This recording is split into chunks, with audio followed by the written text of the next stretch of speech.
When I first became a Christian, when I was about 30, I thought this is what Christianity meant. Any of you ever been tempted to think that this is what Christianity is supposed to look like? Yeah. Oh, yeah. Right? Yeah. Yeah. I really honestly believe that this is what it meant to be a Christian. Well, so what if bad stuff happens to you? What does that mean? Well, then obviously you did something wrong, right? When I finally started to find my way out of this mess, the idea that Jesus understood was so powerful to me. When I could say, I don't want to do this, I could sense him saying, I've been there. I didn't want to do it either. And to me, the darkness is that place when you come up out of the basement and the house is gone. And then what do you do? If you think about it, the tornado came. And what do you do when the tornado's coming? You duck and hope for the best, right? There's really not much you do about it. I mean, it's just there. What your choice is, what do you do once it's over with?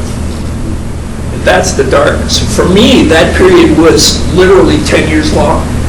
I worked with a counselor for quite a bit of that time. Or I should say, he worked with me, because I wasn't doing much work. But I used to tell him that it felt like I was wandering around in the woods with no light, just bumping into trees, and no clue where I was going, and no hope that I was ever going to get out of it. So that's what I came to call darkness, and that's what I see as a cycle of adversity. And what I think a lot of people leave out is that darkness place. You know, it's like, okay, the storm happened, now let's get on with it. It isn't that easy. My take is that the darkness can't be eliminated. I think it can be modified. I think it can be dealt with. I don't think you have to spend 10 years there. But I don't think you can eliminate it. I believe psychologists have pretty much shown that grief happens. And across cultures, across geography, everybody experiences grief, and everybody experiences it in about the same stages. So the idea that you're just going to have enough faith to avoid the darkness, I just don't think it's reality. And so, to me, I think that one huge misconception is that the pain comes from the storm. I think I made reference a couple of times last night to the fact that the day of my injury was nowhere near the worst day of my experience. And it surely wasn't. The pain comes when you finally recognize that you got to deal with the storm. The pain comes in the darkness. The pain's in that space between the time the storm hits and the time you finally come to the realization that you can actually, at some point, get out of that valley. I wanted out. So the problem really becomes, how do we navigate the darkness? And I do believe, I strongly believe, that while we can't bypass the darkness, we can impact the shape of that yellow line.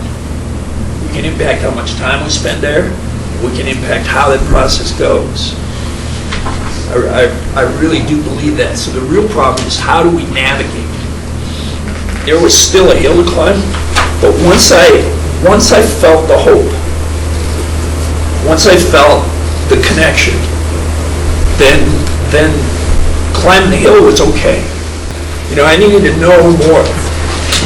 My Christianity at the time of my injury was all there. It was all in my head.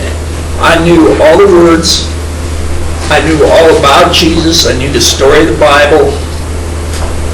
It was all here. The problem was, that's not where relationships happen.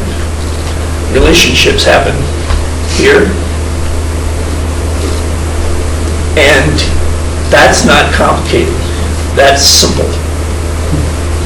I mean, it comes down to, I literally remember a guy one time saying, Jesus loves you. Little tiny kids sing that, right? That's, you don't need a theology degree to know that, but that's really where it was for me. Is coming back to not just saying that, but really knowing it and feeling it. As long as you're asking why, you're stuck, right? Because you're not trying to find your way out, you're just trying to figure out why you're there in the first place. And in reality, why doesn't really matter much. Knowing why makes it a lot easier? I don't think so. I think it's one of the enemy's most powerful tools. It's not the most powerful, but it's certainly powerful. Satan came to me and said, Rich, what's the one thing I can do to guarantee people's destruction? What would it be? I thought, wow, okay, if you only get one tool, here's what I'd use.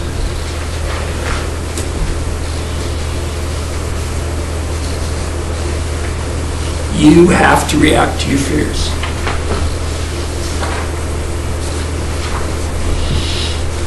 Now, let's take that apart a little bit. There's this story where Jesus has sent the disciples off ahead of him in a boat. And during the fourth watch of the night, he comes walking toward them on the water. The disciples see him, and they are naturally just a tad terrified by that. Okay? It's a ghost, and they cried out in fear. And then Jesus' response to it is really interesting. He says to them, take courage, it is I, don't be afraid. And then, of course, Peter, the impulsive one, goes, okay, tell me to walk on the water.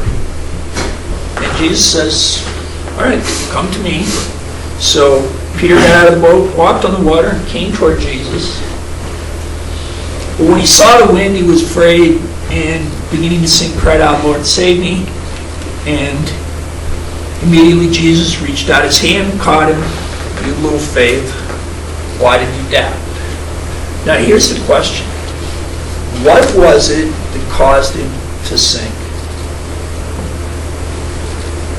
He realized where he was. He realized where he was. Okay? Go back and look at what Jesus said to them when they were first afraid. Take courage, it is I, don't be afraid. What does don't be afraid mean? Does it mean don't feel fear? No.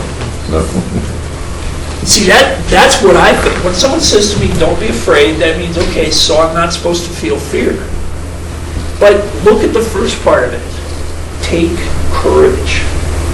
What's courage mean? Being afraid and going through it anyway.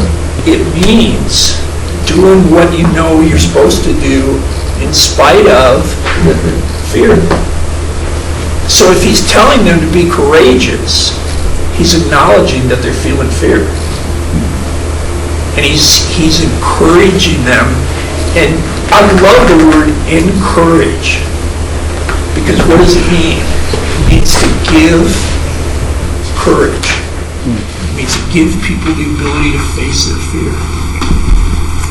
And so he wasn't saying to Peter, don't be afraid. It wasn't his fear that caused him to sink. It was his reaction to his fear.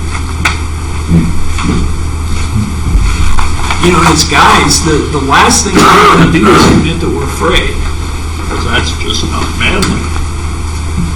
And being afraid is part of life. But boy, if our enemy can get us to react to our fears, rather than respond to them, he's got us.